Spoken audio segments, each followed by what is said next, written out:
guys, my name is Shay and welcome to my channel. Today I'll be reviewing Riverdale Season 5, Episode 6, Chapter 82, Back to School.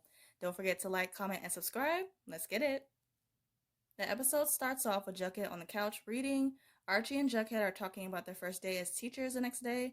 Jughead says that he's cramming to finish Mice and Men, the novel his students were assigned to read for summer reading. Archie goes to bed and Jughead continues reading while having a beer. Kevin is getting ready for work in the morning and he's running late. Fangs mentions how adorable it is seeing Kevin's first day jitters and it's so cute. Tony says that her outfit is a masterpiece and that it can't be rushed, and I agree. She says that they are leaving on her motorcycle and Kevin kisses Fangs goodbye. And I love how Tony is not letting her being pregnant slow her down. I mean, she is still the same bad and boss chick she was before being pregnant. And we love to see it. We really do. Everyone is in the hallways going to their assigned classrooms. Veronica is teaching economics. Archie is leading the ROTC. Betty is teaching auto shop and Jughead is teaching English. Hiram is talking with Reggie about how Riverdale High should be shut down. He mentions how as long as the school remains open, there is a slight chance that the town will grow back around it and that it is bad for their business. Veronica is showing Smithers the videotape store and plans to reopen it as a jewelry store. She mentions how she doesn't know how Chad will respond to opening a business in Riverdale. Archie comes over to Betty and he asks her how her first day as a teacher is going, and we love how considerate and caring he is. She mentions how her students are terrified of her because she is the daughter of the Black Hood. She says she can't stop worrying about Polly and she's trying not to panic. Archie tells her that he can distract her and asks to come back to his place. She tells him it's too risky and that they can't go to her house with her mom and the twins. Archie mentions how they are in their 20s and that it should be easier to find places to hook up and not harder, and I agree. Betty tells him that she has a crazy idea, and we love it. Tabitha tells Jughead, with it being slow at Pops, that he can get some writing done. He tells her that he would like to interview her for his book about Riverdale, and she agrees. Jughead mentions how Tabitha left a six-figure job in Chicago, my hometown, AA, to manage Pops. Tabitha mentions how she could take all of what she's learned in school and apply it to do something meaningful. Their interview is interrupted when a group of students come in wanting to have a meal. The students recognize Jughead as one of their teachers, and he tells them to take a seat and that he will grab their menus. Betty and Archie are getting it on in the car in her shop class, of all places, but I love it. The windows are fogged up, and this scene is just everything. Like, there's just something that's just so amazing. It's just something that's just so amazing. I just love it. I love it. I love it. I love it. And this whole friends with benefits situation that they have going on, I'm so here for it. And I feel like it will definitely lead to like a love confession down the line. And I cannot wait to see it. As they're getting it on, they are interrupted because they hear the fire alarm go off. They go into the hallway where they find a trash can on fire. Archie grabs a fire hose and puts the fire out. The next morning, Archie is in Mr. Weatherby's office, and Tony asks him, what was he doing? And I'm like, he was doing Betty. Yeah, he was doing Betty, but he mentions how he was night jogging, and Archie is such a bad liar. The students were football teams who trashed the school from Stonewall Prep. Mr. Weatherby mentions how they are the county's best football team, and that with as much trouble as they cause, they are the only thing that people have to root for. Archie says that just because they are star football players, that they shouldn't be above the law, and he asks us who is their football coach. Archie goes to Stonewall Prep and finds that Reggie is the football coach. Archie confronts him about his players coming to Riverdale High, setting it on fire. Reggie doesn't deny it, and Archie punches him, as he should. He says that if Reggie sends his players back to his school, he will give him a beatdown like he never had, and I agree. Like Reggie don't want none of Archie. He don't want none of him because Reggie will lose fast. He also says that he's looking forward to kicking their butts on the field, and he leaves. Jughead comes into his classroom and finds a jar with the labels tips on the front. He mentions how he took a second job working at Pops because, being a writer doesn't pay as much. He asks the students to tell him about the book they were supposed to read, Mice and Men, and no one can answer him. He gives them a pop quiz instead and hands them out. In the middle of Veronica teaching her economics class, she receives a surprise visit from Chad. He shows up with flowers and a dessert and goes to sit at the back of the class. Archie is in Mr. Weatherby's office and he tells him that he wants to bring back the Bulldogs football team as head coach. Mr. Weatherby informs him of the school's budget, and Archie says that he will get the money and the players. Archie comes into the teacher's lounge area and meets Veronica's husband, Chad. Tony mentions how they have all survived their first 2 days as teachers and says that they should celebrate at the White Worm for a karaoke night. Veronica says that she doesn't know if they can come, and Chad interrupts her and says that they will be there. Tony stops Betty and gives her a lead about Polly. She tells Betty she asked around about Polly and that some of the guys seen her at some truck stop dealing for the ghoulies and hooking up with truckers. She mentions how Polly is not the only one making a living that way, and that some of the truckers arrange meetings with women through Ned's List. Betty tells her that she will look into it and asks Tony if she knows where the truck stop is.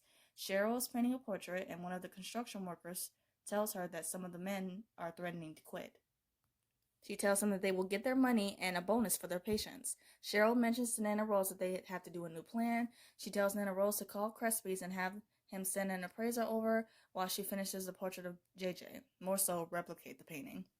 Betty and Kevin are using the twins' laptop because Polly used it from time to time. Polly has an account on Ned's List under the name Patty, and the last person she contacted was Trucker Boy 69. He contacted her the night she went missing, and Betty suspects that he knows something or did something. Kevin tells her to send Trucker Boy 69 a message asking to meet up. While they are waiting, Kevin asks if they can go to karaoke night at the White Worm. Everyone is at the White Worm, and Tabitha tells Jughead that she has a man named Old Man Dreyfus who would like to be interviewed for his book. Tabitha gives Jughead the man's address and tells him to ask him about the Mothman. Tony introduces Veronica and calls her on stage. Veronica sings Shallow from Star is Born with the help of Chad, and it's cringe. Like, I didn't care for this part at all. I'm sorry, but no one can do it justice like Gaga and Bradley. My favorite part was when it was over and everyone is cheering and Kevin is crying. Kevin is so precious. My heart.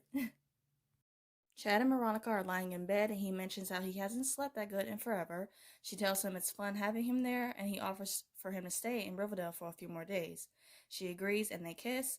There's a montage of Archie recruiting football players in each of the others' classrooms, and I love how they have a female named Britta on the team, as they should. Archie comes to Tony's office saying that they need funding for the team, particularly $20,000. He asks Tony if she can ask Cheryl again, and she mentions how she has already called in her one favor, but that no one is stopping him. Archie goes to Thornhill and asks Cheryl if she would fund the Bulldogs football team. Cheryl tells him that she has already done her part and at a great cost. Archie mentions how Jason was a bulldog and how she might want to honor him. Cheryl immediately gets upset and orders him to leave and to not come back. Betty tells Kevin that Trucker Boy 69 messaged back saying that he thought Patty was still mad at him and asks if they can meet tonight. Betty asks Kevin to join her at the truck stop. Jughead arrives at the Old Man Dreyfus' house, and it is incredibly creepy. They are on his porch, and Old Man Dreyfus is telling him about the story of the Mothman. He mentions how the Mothman are really aliens and how they took up some of the men in their spaceship. Jughead mentions how he's never heard about the Mothman living in Riverdale, and Old Man Dreyfus says that there are some articles from back in the day that he can find. And he says he hopes that they come back for him to take him up in the spaceship as well. And Riverdale is just such a crazy show, from the Gargoyle King to the Black Hood to, of course, the Stonewall Preppies, and then now we have the Mothman with aliens. It's a mess. it's a mess. Betty and Kevin are at the truck stop where she spots Trucker Boy 69. She gets into his truck and tells him that she is Polly's sister and she's with the FBI, and tells him that he is coming in for questioning. The man tells Betty that he met Polly 3 nights ago and she reached out to him because she has Jingle Jangle. He says that they met at the truck stop and he suggested that they take a drive. He says that Polly was fine, but then she started freaking out and he let her out of the truck. He says that he tried to get her back inside, but she kept running, and that was the last time he saw her. Betty tells him to be specific and asks which highway they were at. She comes home and tells Alice that she needs her help with finding Polly. Archie is apologizing to the team because he couldn't get the funding. They hear a lot of commotion going on in the hallways and come out. Tony is wearing an HBIC shirt, and she is looking fabulous, by the way. And she tells them that the Riverdale Vixens are back and will be competing against other cheer teams. Britta asks Archie if there's anyone else who can sponsor the football team, and he sees Veronica in the hall. Miss Bell calls Cheryl and lets her know that Tony is in charge of the Riverdale Vixens. Cheryl is selling the painting of JJ to Miss Marble, and Miss Marble says that the painting could make $250,000 at auction. Cheryl agrees and asks if she can keep the painting for one more night to say goodbye. She agrees, and she says that she will be back in the morning for it. Cheryl is emotional and tells Nana Rose that she received some upsetting news from Riverdale High. Betty and Alice are walking down the highway where Polly went missing. Alice finds Polly's belongings. Jughead is serving Archie at Pop's, and he tells him about not getting the funding for the football team. He mentions how he could ask Veronica, but that it would be weird. Jughead says that with the conversation he just had with the man about aliens, and tells him to embrace the weird. Veronica is showing Chad the videotape tour and tells him she plans to open a jewelry store. She tells him that being back in Riverdale, seeing her friends, and working on a new business has been good for her soul. He tells her they can have a place in Riverdale as well as in New York. She tells him that she needs his support and love on this. He tells her that she has that, and she mentions how the apartment could be remodeled. Betty is with Alice, and they are talking about the trucker's information about Polly's disappearance. Betty mentions how they didn't find Polly's phone, and that they or the FBI can trace it. Alice is emotional and asks her what happens if they can't trace it, and Betty replies that they will just have to sit, wait, and hope.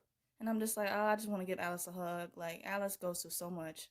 And I hate it when she cries. Like, Madchen, she does such an amazing job of just portraying those emotions. And I just, it makes my heart melt every time. Veronica and Chad are going through over their schedules. Chad mentions how he and Hiram had a conversation about him moving permanently to Riverdale and working for Hiram selling Sodell properties. Veronica is upset and there is a knock at the door, and it's Archie. He apologizes for dropping by unannounced and asks Veronica about funding the Bulldogs football team. Veronica agrees immediately and says that she would be more than happy to do it. Archie promises that he will pay her back, and Chad interrupts him, saying that he will pay them back. Chad mentions how Archie is a veteran and how he shouldn't be taking handouts from them. He tells Archie instead of loaning him the money, he can just renovate their apartment. Archie agrees and says that he will get some of his guys from his dad's crew to come and help, and thanks Veronica. He leaves, and Veronica confronts Chad about what he just did to Archie. He tells her that a guy like him would be willing to do work than come to her begging for charity. She tells him that he didn't have to be a douchebag to Archie, and I agree. Like, the way Chad treated Archie, it was so uncalled for and disrespectful. Chad mentions how he has been accommodating to her since he's been there and says that he wanted to do those things for her. He apologizes to Veronica and says that it won't happen again. The way he asked her what they were going to have for dinner and the way he just completely disregarded what Veronica said she wanted from Pops and just ordered that they get something else from Mia's, that just annoyed me.